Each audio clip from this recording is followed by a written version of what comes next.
I love it so right. If you could feel what we feel now, you'd be a leader filled with might, cause we're awakened.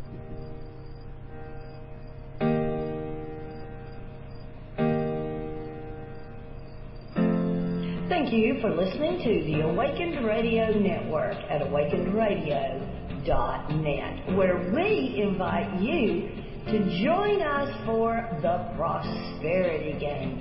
You can win prizes. You can also discover the easy, quick, surefire ways to allow prosperity into your life experience. The Prosperity Games are ongoing on the Awakened Radio Network. Check out our front page, awakenedradio.net, for details on the Prosperity Game.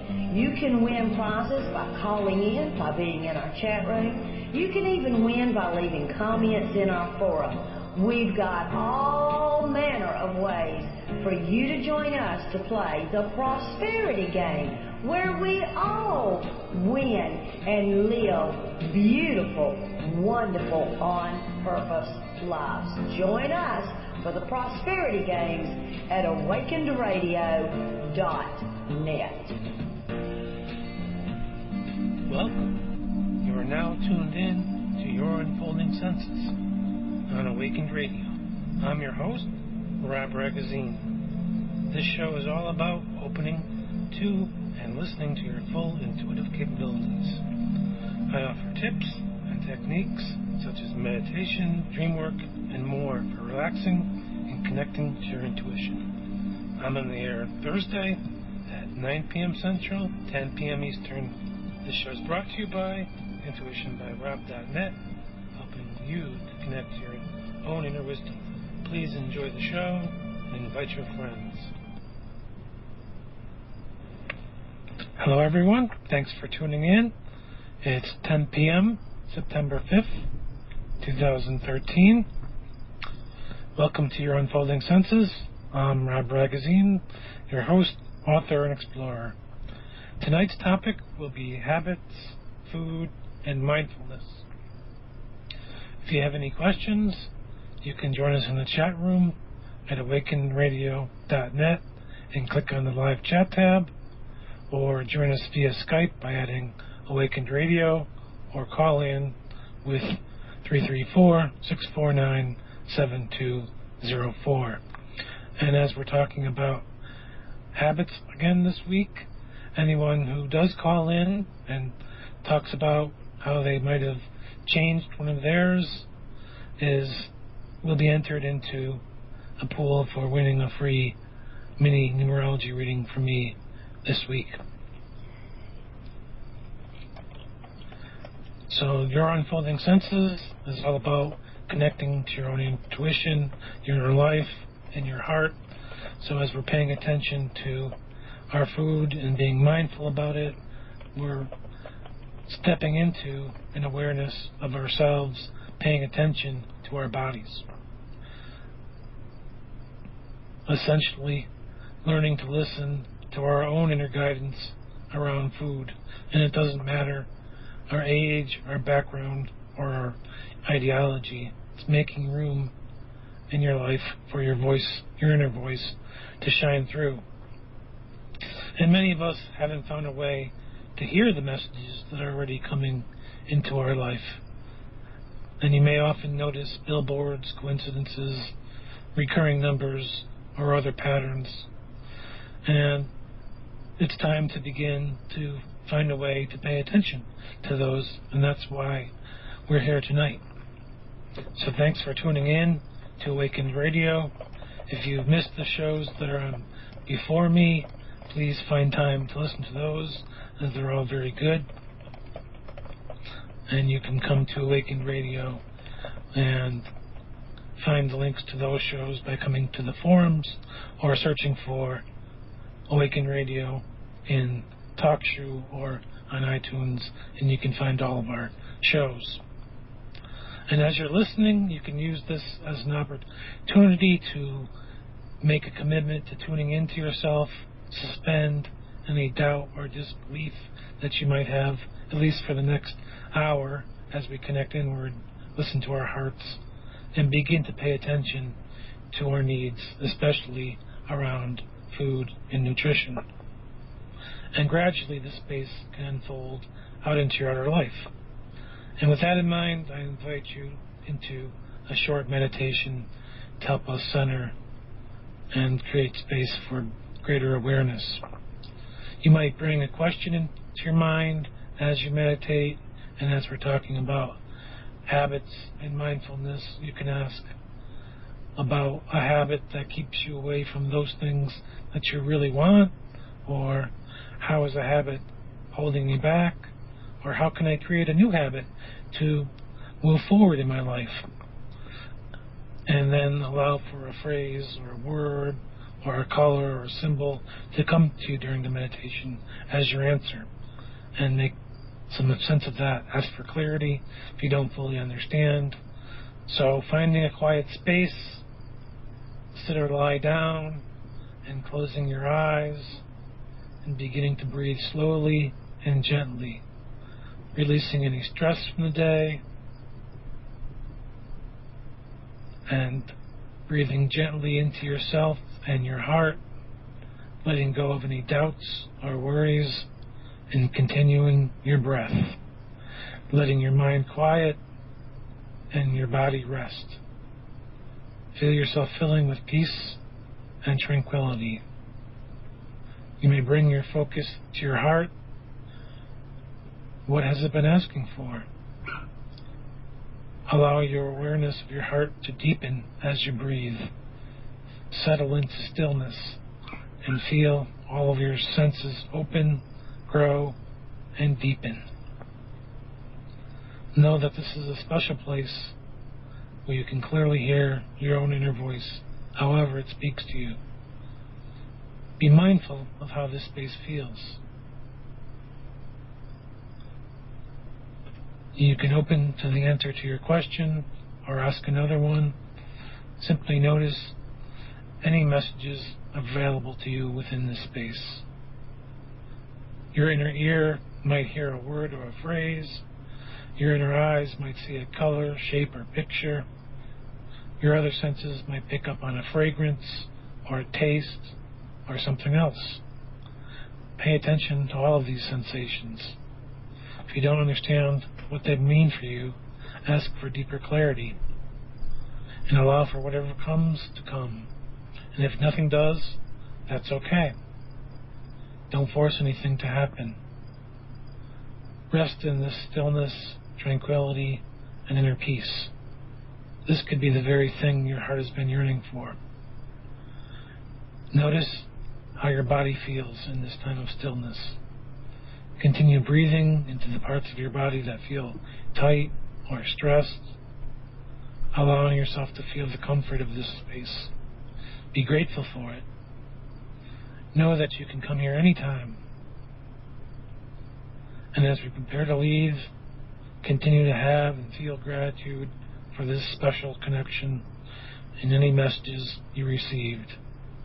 And slowly, gently, bring your focus back to the room, opening your eyes and coming back to your body.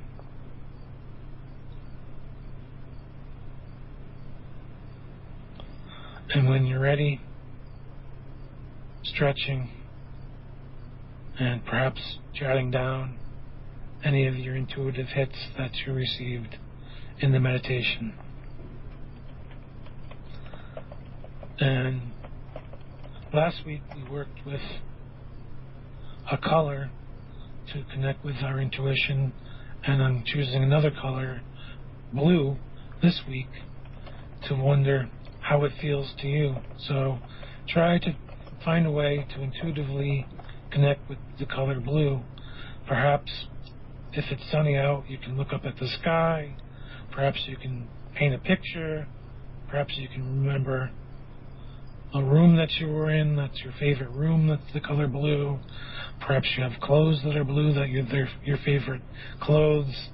Try to see the energy that blue contains for you and connect with that. To do that, it's important to be comfortable. It's important to be curious about it. So you might ask, how do I feel about this color? What feelings does this color bring up for me? Maybe memories are brought up for you when you see the color blue. Maybe when someone wears a blue skirt or a blue shirt, you're remembered of something that your mother or father told you when you were young. So letting go of any critical voice that says, I can't do this, this is silly. Simply pay attention to all the connections that you make when you notice the color blue. And you might want to record this in a journal of some type. All you really have to do is to notice any body sensations and ask yourself what they might be connected to. Notice shapes, colors that you notice, and just notice your emotions and whatever keeps coming back. And if you'd like to talk about this, you can call in and talk about this experience as well. Again, the call-in number is 334-649-7204.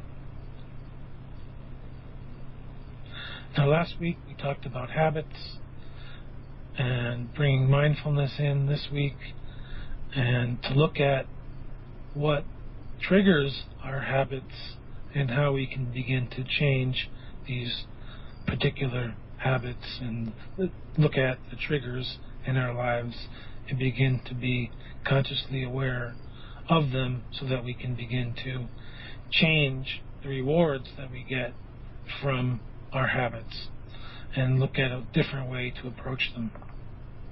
But most importantly, looking at what limits or restricts us from interacting with the world around us and what prevents us from being present in our lives. How can we be more mindful and begin to wonder why it might seem like it's difficult to change a behavior, and just be curious about that and be mindful about it. So food is a really good area to be mindful of that. How often do you sit down to eat a meal and then it's gone? You didn't even taste it. So we'll talk more about that tonight. And really, we really want to be a witness within our own lives. I believe the other shows were talking about being an observer, so I'm talking about pretty much the same concept, to be a witness of yourself, to step back almost as if there was another person observing you, but being in your life, not being a simple observer, but to say, I see myself eating a bacon sandwich for breakfast again. How do I feel about that? Or I see myself not eating breakfast. How do I feel about that? And not that there's anything wrong with your food choices. We're not labeling. We're not saying that we're bad or wrong. We're not saying I'm going to choose diet number 72. This isn't about dieting or forcing ourselves to eat in some particular way. It's noticing ourselves, noticing not only what we eat, but how we eat, how we feel as we eat. We're so busy being busy, we're not noticing any of our patterns. We have a life that we want to build, but we're rushing from point A to point B, and we never stop to look at anything in between. And just to notice our life, it's a reflection of our planning, and it's a reflection of ourselves. What's going on outside is what's often going on inside. If we feel nervous, then life will seem static and crazy, chaotic. If we can calm down, we can begin to really appreciate life. And that's where shadow work can come in, to forgive, to let go of the need to feel insecure. And I've talked about that in some past shows. So begin to wonder how you might begin to approach that for yourself. To step away from having a prepackaged, pre-planned life. For me, being structured and following the blueprint and not going off the path is what's always called for. And I have to say, no, you can be curious. You can look around and wonder what if and be expansive, not be telling yourself that you can't do something. So allow silence and contemplation in mindfulness, and to wonder what is calling to you. And we often use our food to prevent us from making choices. Instead of connecting in and feeling what we're feeling, we eat or we drink, and to cover up the yearning, to cover up the feelings because we don't understand them, and we view it as anxiety, as nervousness, where it could be simply something bubbling up, something new, something trying to be created within your life.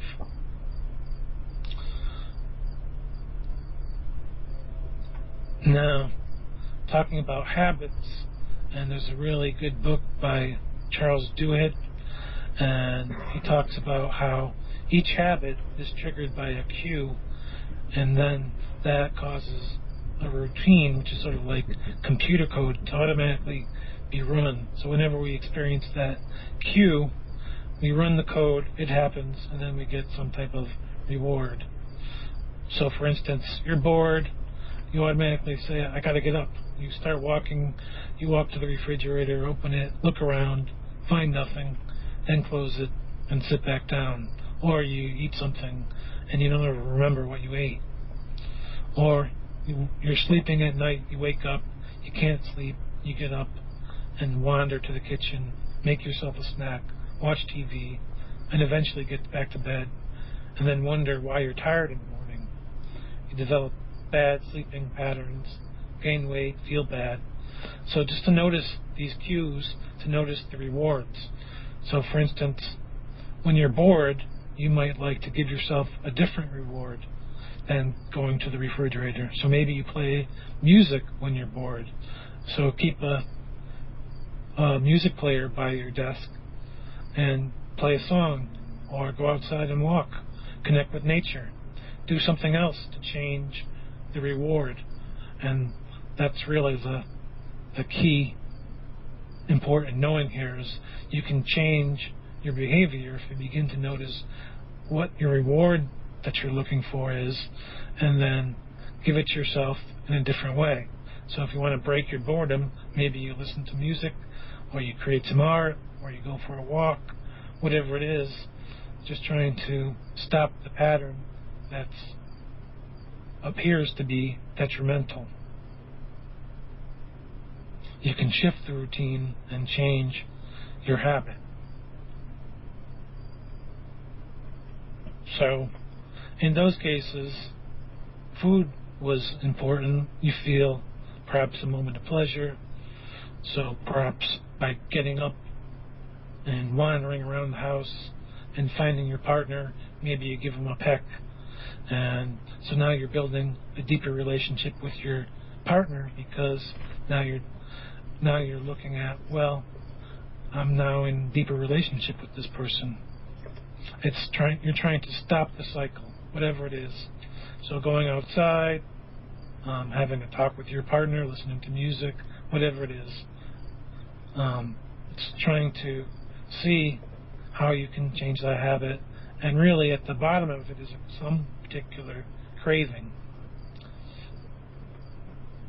And this is where mindfulness really comes into play, because as I was reading about this, I was reading about how the advertisers really understand what cues can trigger us off. And today, all the toothpastes have mint in them, or some sort of herb, or some sort of foaming agent that makes your teeth and gums feel tingly, so you think the toothpaste is working. So then you feel like your teeth are clean.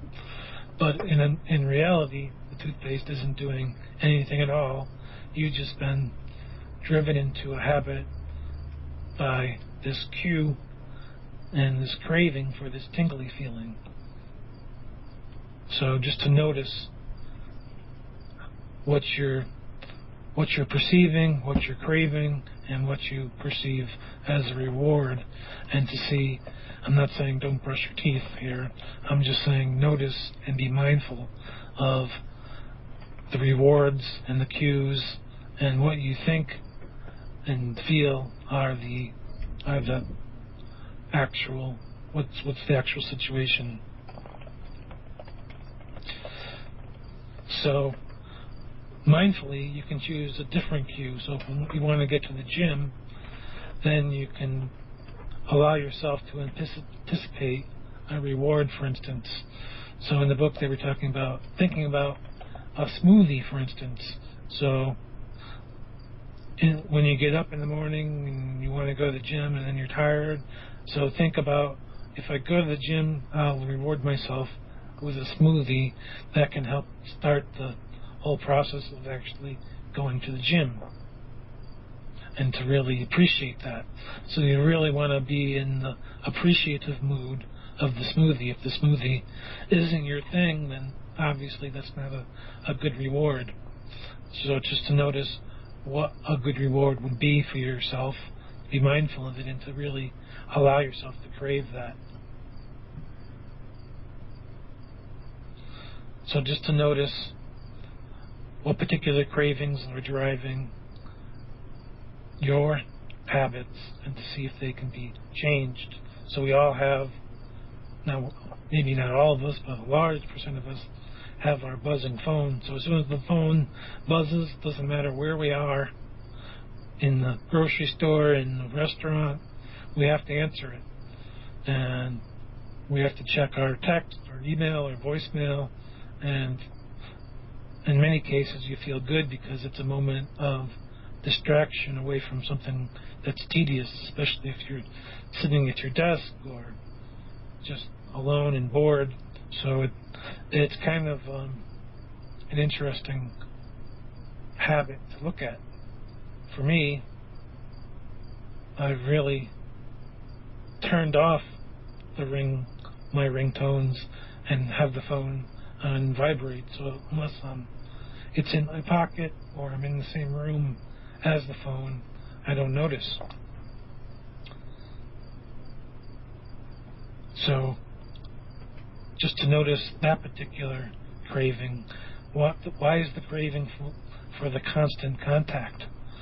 And what's that covering up? Again, begin to notice and be mindful of what it might be covering up. So spend some time connecting inward to the feelings around that. That might help you to really learn something important for yourself. So I've really discovered that I don't necessarily have to answer the phone right away. I remember a time when if you weren't home, then people didn't get you. They either left a message if you had an answering machine or not. And well, some people aren't happy with me with that, but that's my feeling. It's, if you can't reach me, I'll be back. I'll be back.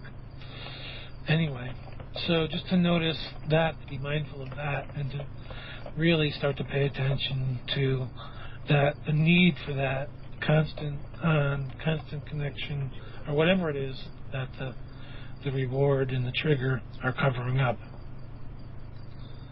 And as we're talking about focusing on food, again, you really want to be mindful of your presence and state of being and where you are.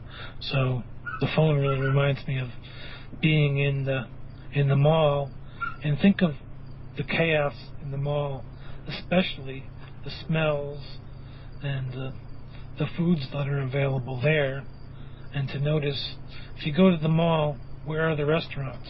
Many of them are all in the food court, but a lot of them are also at the exits.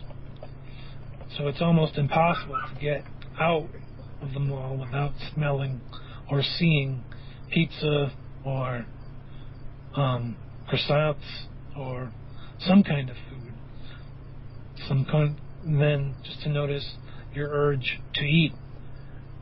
And again, it's not necessarily a bad thing, but it's, again, noticing and being mindful of your patterns. So start with the simple things. Start with your cell phone, something that you can hopefully easily connect to and control, and notice, can I turn it on vibrate? Or can I leave it at home for one day? And then maybe you can bring that mindfulness to your food as well. And we're really looking at reducing the craving, or at least being more mindful of the feeling. And that's really the start. So as we develop the skills to look within and to be mindful about ourselves, we can help to reduce the cravings. They won't necessarily go away, but you can stay with it, be the observer, and see how that begins to change your relationship to your food and your connection to others. Now we have about 4 minutes or so till break. So when we come back, I'll give the contact information again. And if you'd like to talk about one of your particular habits, we can do that when we come back. And this isn't about shame or blame or guilt. It's about connecting in and exploring our true needs and wants, and waking up to your life and seeing that you can really create the life that you want, but you have to take back your power. You have to be mindful of it. And it's recognizing your habits and trying to find a way to step away from them. And again, food is such a big part of our lives. We have many habits which can be detrimental to us, especially around the processed foods and the way that the farming and food industry is today. So it's just paying attention, and really maybe it's just bringing your awareness to consciously eating your food in a way that allows you to be open to new possibilities, and to say this is, to have an awareness that the food is nutritional for you and is healing and filling and supportive of the way that you choose to live your life, regardless of where it came from. And I like Jon Kabat-Zinn as he talks about when people come into his stress reduction clinic at the University of Massachusetts, one of the first things they have people do is to mindfully eat one raisin, and that's it. That hopefully that can take up to 5 minutes or longer. Now, as we're coming up on break, I'll leave the contact information. Again, that's 334-649-7204, or add Awakened Radio to Skype, or come to awakenedradio.net and click on the live chat tab, and you can add your 2 cents to some of these concepts. We're talking about our habits and mindfulness and how we can begin to bring greater awareness into our lives so that we can actually choose and enjoy the food that we're eating, and not do it and mindlessly, but instead feel satisfied with whatever food we're able to provide for ourselves, and to be appreciative of it, and to have gratitude, and really to enjoy it, and to be in relationship with that, and that spreads out into the rest of your life. As you begin to be mindful of the food, you can be mindful of your relationships, and we'll come back and talk more about this. 'Cause we're awakened, you won't catch us sleeping through the fight. Hello, Donna Devane here, and I'd like to talk with with you for a few minutes about sponsoring one of our many radio programs that we have here at the Awaken Radio Network. What is a sponsor? Well, a sponsor is someone who partners with our radio station or one of our specific broadcasts to help get the word out through that program and the message that it brings, and get the endorsement for your business, your website, your particular interest at the same time. A sponsor of a radio show is mentioned at the beginning of the show, at our break, and towards the end. You're also listed as a sponsor for that program on that show page, and your message, your sponsorship message, is heard indefinitely throughout infinity through our archives and our rebroadcasts. If you'd like to get more information on how to sponsor the radio station as a whole or a specific radio program, contact me, Donna Devane, at awakenedradio@gmail.com. awakenedradio@gmail.com, and I'll be more than happy to set up a time for us to talk so that I can give you more information on it. Awakened Radio is the inspiration, motivational, and inspirational radio station. We are changing the world. Work with us. Partner with Awakened Radio for the success of all of us. Welcome. You are now tuned in to Your Unfolding Senses on Awakened Radio. I'm your host, Rob Ragozzine. This show is all about opening to and listening to your full intuitive capabilities. I offer tips and techniques such as meditation, dream work, and more for relaxing and connecting to your intuition. I'm on the air Thursday at 9 p.m. Central, 10 p.m. Eastern. This show is brought to you by intuitionbyrob.net, helping you to connect to your own inner wisdom. Please enjoy the show and invite your friends. Thanks for listening tonight. This show is sponsored by intuitionbyrob.net, so that's at intuitionbyrob.net, and you can come there and read my blog posts, and I have intuitive challenges there, and I discuss some of the issues that I talk about on the show. So feel free to join me there, and you can contact me. You can contact my Twitter and Facebook accounts from there. Now, Charles Duhigg, who wrote the Habits book, says everyone still has to struggle with this, but once you understand where to start focusing, then you can learn about what steps you should take next. For a lot of people, the hard part is figuring out a place to start. I can't promise you'll change overnight, but I can promise that this is a place to start. And once you start, you're on a path to success. So just noticing your habits and start somewhere. And just to be a witness of yourself, seeing the outer world as a reflection of your inner world. And to really notice your habits and to be mindful of them. Now, eating mindfully isn't a diet, as I was saying before. It's not about giving up anything at all. It is about experiencing food more intensely, especially the pleasure of it. So you can eat a cheeseburger mindfully, or pizza mindfully if you want to. You might even enjoy it a whole lot more. And that's really the point, to enjoy it, but then halfway through you might decide, I've had enough, that's it, I'm done, I'm going to go have some fruit. To be aware of when your body is requesting different food or certain nutrients. You might not necessarily recognize that that's what you're going after, but to begin to notice all the ways that your body calls out in hunger. And that can be very, very important. So it's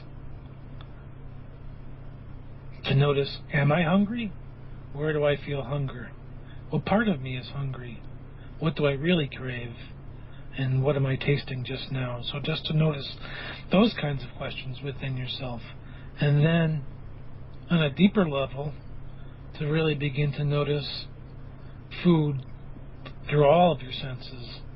So to notice with your eyes, how does the food look? If you prepared it yourself, does it look delicious? Is it a visual treat? So are you using good silverware, a placemat, candles? I'm not saying this is something you would want to do every day necessarily, but how have you made the presentation? Are you eating by yourself? Are you eating with someone else? So it's really whatever makes you feel good. Half the work really is the presentation. And so you want to connect with your food as you look at it, savor it. And that's part of eating mindfully. It's the visualization of the food. Does it look like you expected when you started to cook it? So to take it in with your eyes and to really savor it that way, again. Then to smell it. And the right smells can make us hungry and eat even more. So to just spend a moment breathing it in, sensing the aroma. Does it have all the spices that you want? Does it bring up any memories? Just to notice the smells and the scents and to see if that triggers any memories in you, to really spend some time with that smell. And for me, I'll have to write an article for our Thrive magazine. One of my favorite dishes is a simple Italian bean dish that when I eat it, it's just beans and noodles, really. But whenever I make it for myself, I remember sitting at a table eating it with my grandmother and seeing the steam come up from the bowl. She always used to make it around holidays and whatnot, as there were so many other kinds of dishes. This was really a simple comfort food. But I remember, being in the conversation, being at the table and really enjoying it. So that's another way, the smell and the memories that come up for you. And for me, these are powerful. You can really see the dish, be in the moment, connect to the feelings and the yearning to be there again. So, as a meditation, you might take your food, breathe it in, and pay attention to the scent in the air, perhaps eating in the dark and just smelling your food as you progress. But that might be problematic, but just to really take in the scent and pay attention to it. And as we're talking about food and being hungry, to notice how the food feels on your tongue, how it feels in your mouth. And a lot of this deals with genetics and traditions in different cultures.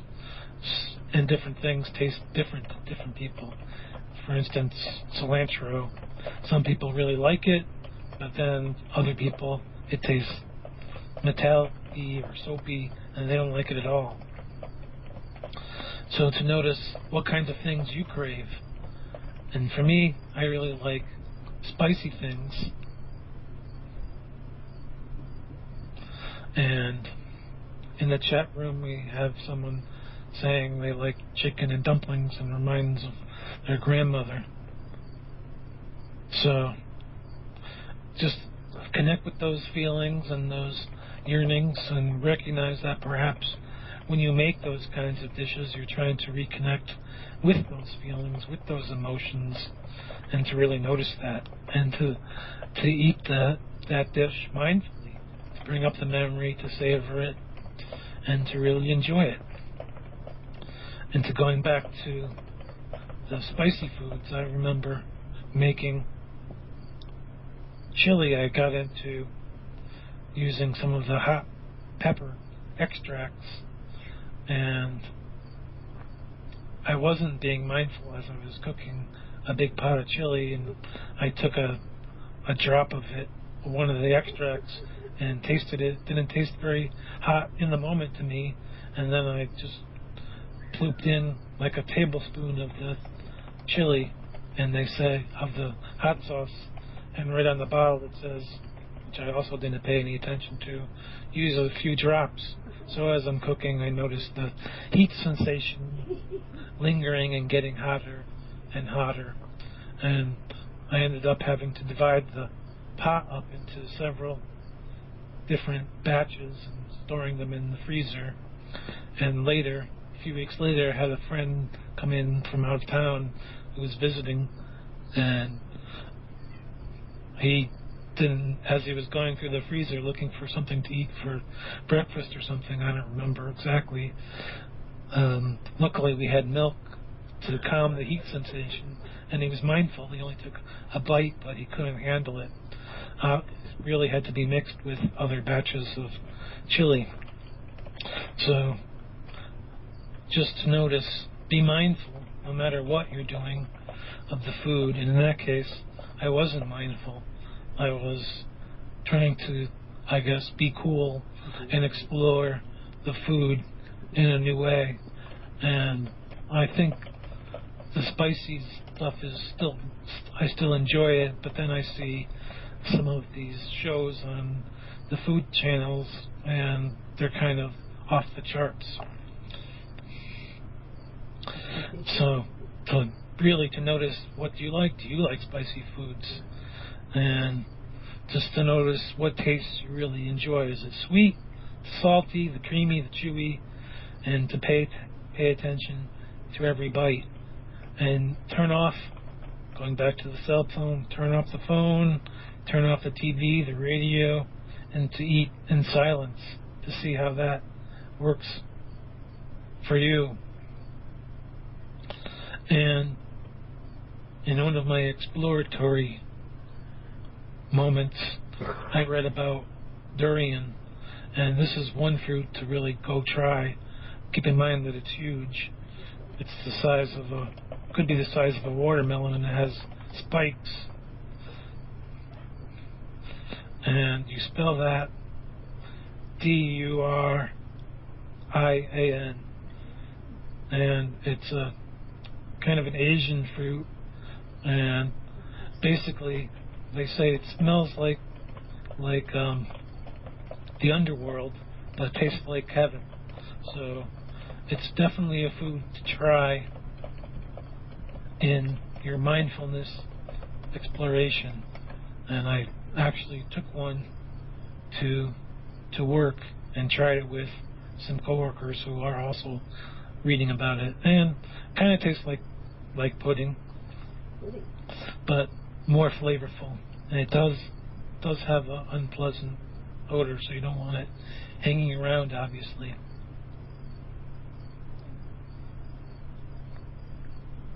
So to notice your food, notice as you're chewing how it changes in texture, how it changes in taste.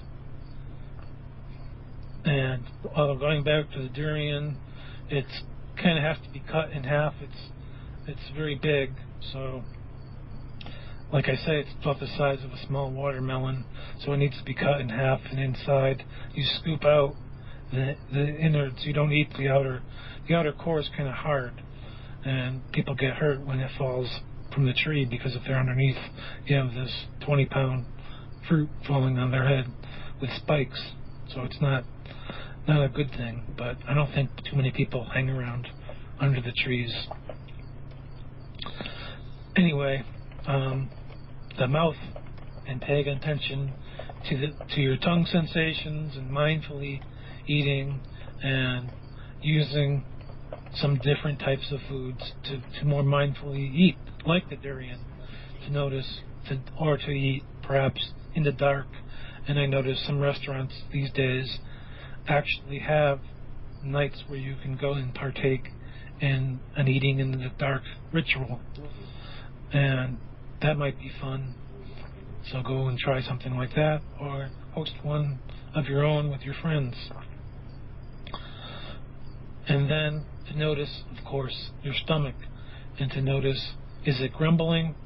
And if it's grumbling, it's probably because you've strayed away from your regular schedule. If you typically eat breakfast, then it'll probably be grumbling at breakfast time.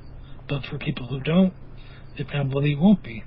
So pay attention to your body, and that can really help as you're eating, to notice, as you're chewing, to notice, am I still really hungry? So take a few bites and to tune into your stomach and say, are you full? Are you satisfied? Have I eaten enough of this particular thing? Maybe you've been eating some vegetables. Maybe it's time for some protein. Maybe it's time for some fruit. Maybe it's time for dessert. So really, to notice how your stomach feels about this whole process. And again, with mindfulness, we can think about all these commercials about these antacids, and the greatest one is where they don't even have a doctor, they have a comedian who says, oh, I'm just a comedian, and why do we have these pills? Because we want to eat more, basically, or we want to eat what we want to eat. We don't pay attention to the reactions that they're causing within us. So if something isn't necessarily agreeing with you, then to notice and to ponder why. And maybe it's not necessarily this medication that you need, but different food choices. And I'm not saying anything is bad or wrong or good or not good. It's to notice how your body reacts and to be mindful about it. And then, so as we're talking about our stomach, we also have to talk about our mind. And that's where the inner critic is, and that's where our observer is, and the two can be at war with each other, as well as a host of other critics. So here we have, with all the media today, you have yourself telling yourself, I should eat more, I should eat less, more protein, more veggies, I should drink 8 glasses of water, and on and on and on. And you make yourself exhausted instead of tuning into your body and asking what it needs. So as you develop your intuitive skills and as you connect with your senses, you can tune into what you truly do need and reduce anxiety, let go of the need to have to be a certain way, have to follow a certain diet. I can only eat cheese on the second Tuesday of the third month, or whatever it is, and to really start to pay attention to what your body's asking for.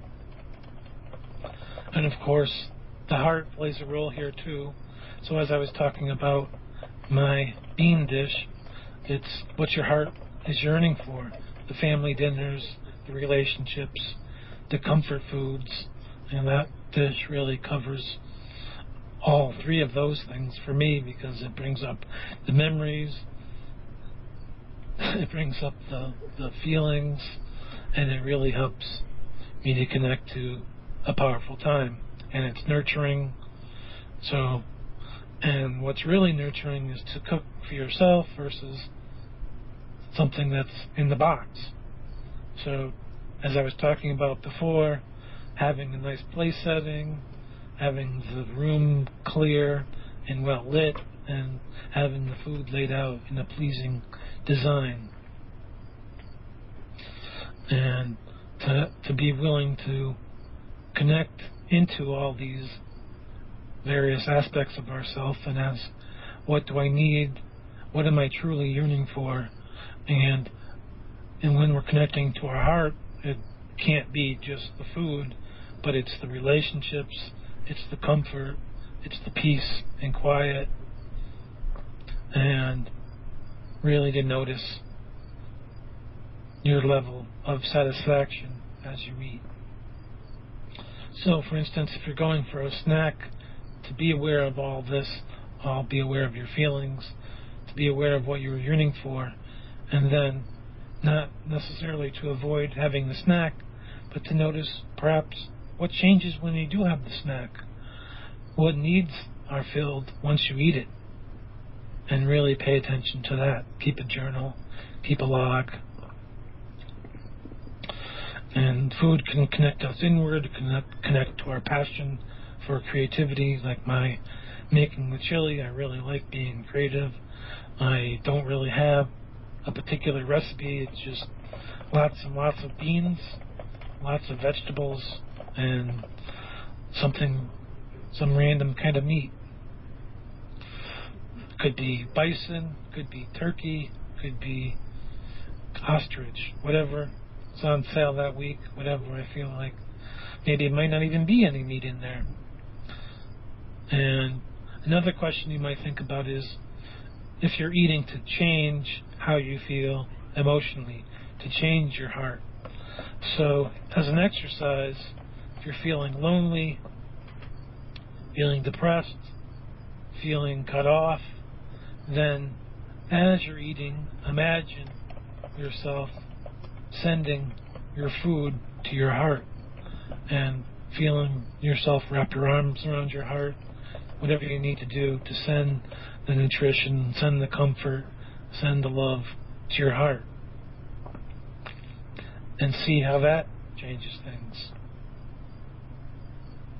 It's really about becoming aware of our eating habits and being curious about why, and knowing that you can change your particular patterns. And to recognize your insecurities. So what does the voice in the back of your mind say? Does it say I should be drinking more water? I should be eating less protein, more protein? Maybe it's time to let that go. Be curious. And Chantel in the chat room says she thinks she has a habit of snacking when bored. So to notice that, and you maybe change that if you like. You don't have to change it, but if you feel like you're called to change it, you can notice what that habit is covering up, what that habit is connecting to. So when you're bored, what happens? To notice your emotions right then, to see what that's connected to. And that might be connected to something you're not paying attention to. And with attention, that might help you to have a better focus and make new choices. So maybe you can break the habit up and have a snack anyway, but to ask, why am I bored? And it might simply be, as you're saying that you have new food, it might be the abundance of the food. It might be related to, well, is there enough? So to notice that. And I was reading a book on mindfulness, and a teacher was saying they were having 3 days of silence and fasting, and he was telling the students, you'll want to enjoy this meal as we'll be having a light supper. So that triggered in a lot of people the thinking that they had to eat more at lunch to fill themselves up to prepare for the coming 3 days. And then people recognized that they were caught in a habit of thinking that there wasn't going to be enough, that they wouldn't be able to have the capacity to make it through the 3 days. So it's just to notice your capacity and to see what's triggered within you, and that if you bring back all this food and then you're caught in a habit of snacking, it might be that you're thinking something along those lines.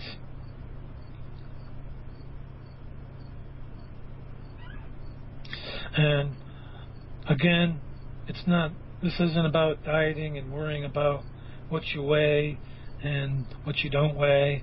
It's really about paying attention mindfully to what you're eating. And over time, your body can equalize when you're paying attention to it. I think that's the most important lesson here. It's not constantly telling yourself, I have to get on the scale today and tomorrow and the next day, and if I eat one raisin too much, I'm going to beat myself up. No, it's wondering what satisfaction that raisin brought you. And I think that's the real important message here, to be in enjoyment of the food that you're eating and to be mindfully eating. And that's really the show tonight. If you have any questions, you can contact me via my website, intuitionbyrob.net. I have a media button at the top of the page which connects you to my forum page here at Awaken Radio and my show page and the Awaken Radio store, where you can order a reading, get stones, and more. And if you've enjoyed our shows tonight and are so inclined, donations are always greatly appreciated. We're here at no cost to you, so please find it in your heart to click the donate button at the top of all the screens here at Awakened Radio. It's always greatly appreciated, even if it's just $1. And it's not just $1 to us. And Thrive Magazine, we have the new issue up and available. You can just come to Awakened Radio, click on the Thrive Magazine tab, and see the articles, art, and poetry that people have contributed. And I believe the deadline for next month is September 10th, so that's coming up in a few days. So if you have any articles or art or poetry, please do contribute it to us, and we'll provide a link to your website or blog. And it's a great way to share your wisdom or your knowledge and kind of get known in the world. And we'll take anything that's of a spiritual or creative bent. And I haven't talked about it tonight, but you can get my book, Your Life Counts, on Amazon, and it talks about really following your heart, sort of the guidance that I was talking about tonight, listening to your inner wisdom, what you feel guided to do, and really tuning in to your intuition and learning to trust it, no matter your age, to take some steps towards living your life in ways that matter. And if you'd like to sponsor this show, you can provide us a 30-second audio about your business, and we'll play it at the start of the show, at the end of the show, and in the middle of the show, of course. And when the show's archived, it'll be included in the archive on iTunes or TalkShoe, and it's a great way to spread the message of your business. Thanks for joining us here tonight. Tune in again next week at 10 p.m. Eastern, and we'll definitely have to talk more about habits and how to build them. And again, if you'd like to connect with me, you can connect with me from intuitionbyrob.net, and I have links at the top to my fan page and to my Twitter account, and it's the easiest way. It's Your Unfolding Senses on Facebook and Intuition by Rob on Twitter. And I'm more than happy to answer questions and connect with you there. And remember, to be beautiful means to be yourself. You don't need to be accepted by others. You need to accept yourself from Thich Nhat on. So thanks for joining me tonight. I look forward to chatting with you again next week. And as an exercise for homework, I recommend to try to eat one meal mindfully this week. So to spend time mindfully eating that meal, you can eat it with someone or alone, it doesn't matter. But to have someone make a commitment to eat it mindfully with you if you're eating it with someone else. And that can really help you to explore mindfulness in a new way, and then expand it to 2 meals or 3. But just give it a shot, and if you have any questions, again, I'm more than willing to help answer them. So thank you again for connecting with the show, and I look forward to talking with you again next week here on Awakened Radio. Thanks for joining. You could feel what we feel now, you'd be a leader filled with might, cause we're awakened. You won't catch us sleeping through the fight in life. We're all eyes open, showing our inside and light so bright. We are awakened. Come and join our love, it's so right. If you could feel what we feel now, you'd be